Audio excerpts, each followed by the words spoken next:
Bismillahirrahmanirrahim. Assalamualaikum warahmatullahi wabarakatuh. Bertemu lagi dengan Ibu di pelajaran Bahasa Indonesia, dan materi kita hari ini adalah menelaah teks eksplanasi. Banyak contoh teks eksplanasi yang bisa kalian baca dari berbagai sumber. Nah, informasi dalam teks eksplanasi ini dapat memberikan pengetahuan baru tentunya buat kalian. Dengan cara meringkas seperti yang telah dilakukan pada materi sebelumnya, nah, kita tidak hanya dapat mengetahui informasi yang penting yang terdapat dalam teks eksplanasi tersebut, kita juga dapat memahami berbagai hal tentang teks eksplanasi berkaitan dengan struktur sampai dengan kebahasaan teks eksplanasi ini ya. Nah, kalian bisa mengidentifikasi hal tersebut dengan cara membandingkan teks. Misalnya, pada pertemuan sebelumnya kita sudah mengetahui pengertian dan ciri-ciri teks eksplanasi dengan mengidentifikasi informasi dalam teks. Hal yang menjadi ciri khas teks eksplanasi dan pembeda dengan teks lain adalah struktur dan pola penyajiannya. Fakta-fakta yang terhimpun ditulis dalam struktur tertentu. Nah, terdapat bagian-bagian teks eksplanasi yang membedakannya dengan jenis teks lain, seperti teks deskripsi, narasi, argumentasi, dan sebagainya. Kita mulai dengan menelaah strukturnya ya. Nah, untuk struktur teks eksplanasi ini dibangun oleh satu, judul.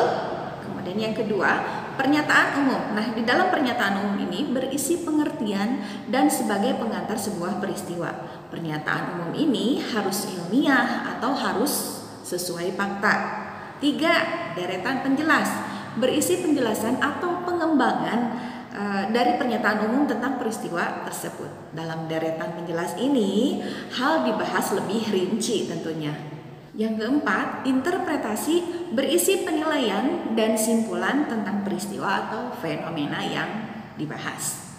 Oke, setelah kita mengetahui struktur, hal yang membedakan berikutnya adalah ciri kebahasaan tentunya ya.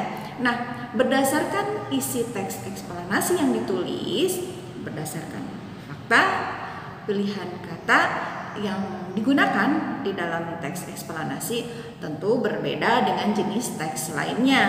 Adapun kaidah kebahasaan yang digunakan di dalam teks eksplanasi meliputi beberapa hal berikut ini. 1. Menggunakan kata kerja aksi atau tindakan. Kata kerja aksi ini menyatakan suatu tindakan atau perbuatan untuk menunjukkan kejadian yang sedang berlangsung. Kata kerja aksi bertujuan menjelaskan suatu proses atau peristiwa tertentu yang didukung dengan fakta. Contoh untuk kata kerja aksi adalah membaca, mengolah, menulis, memasak, dan sebagainya. Oke, yang kedua, menggunakan kalimat pasif. Kalimat pasif digunakan untuk menjelaskan suatu hal yang dikenai pada subjek kalimat. Contoh kalimat pasif adalah novel itu masih dibacanya. Ini ditandai dengan kata kerjanya dibaca bukan membaca. Oke, kita lanjutkan. Yang ketiga, menggunakan konjungsi yang menunjukkan waktu. Untuk menjelaskan suatu proses atau peristiwa dalam teks eksplanasi dipergunakan konjungsi yang menunjukkan waktu untuk menjelaskan kronologis peristiwa tersebut. Contoh konjungsi waktu adalah sesudah, sejak, selama, sampai, dan kemudian. Oke, kita lanjutkan ke ciri kebahasaan yang keempat adalah menggunakan konjungsi sebab akibat. Konjungsi sebab akibat berfungsi menghubungkan klausa, kalimat, dan paragraf yang memiliki hubungan sebab akibat, seperti karena itu, sebab, disebabkan, sebab itu, dan akibatnya. Kita lanjutkan ke ciri bahasa yang kelima, yaitu menggunakan kata nomina umum dan abstrak. Teks eksplanasi biasa menggunakan kata nomina umum yang banyak diketahui oleh pembaca. Kata tersebut juga bersifat abstrak atau tidak konkret. Contohnya, kemerdekaan, pembacaan, pendalaman, pengendapan, dan sebagainya. Kita lanjutkan ke ciri bahasa yang keenam adalah menggunakan terminologi teknis atau istilah umum. Terminologi teknis adalah kata dan gabungan kata yang digunakan dalam konteks tertentu.